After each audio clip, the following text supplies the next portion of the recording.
আর কে আমারে কাফের বললো, কে কি ফতোয়া দিল, আই ডোন্ট কেয়ার। ওইদিকে আমি তাকাই না। এর কারণ পিছনের দিকে তাকানোর সময় আমার নাই। চিল্লা এখন ঠিক কিনা? একটা সিংহ ঘন্টায় ছুটতে পারে 90 কিলোমিটার বেগে। কত কিলোমিটার? একটা হরিণ ঘন্টায় ছুটতে পারে 100 কিলোমিটার বেগে। তাহলে কে জোরে ছুটে? জোরে বলতে হবে। সিংহ কত কিলোমিটার? হরিণ।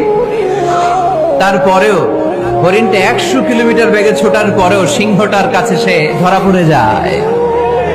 এর কারণ সিংহ যখন ধরার জন্য ছোটে সে শুধু সামনে তাকায়, সে পিছনে তাকায় না।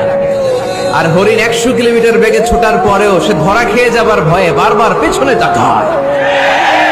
আর পিছনে তাকার কারণে ওর গতিটা স্লো হয়ে যায় আর সিংহের হাতে বধ হয়ে যায়। পিছনে তাকাবার সময় আমাদের নাই। চিল্লায় বলো ঠিক কিনা?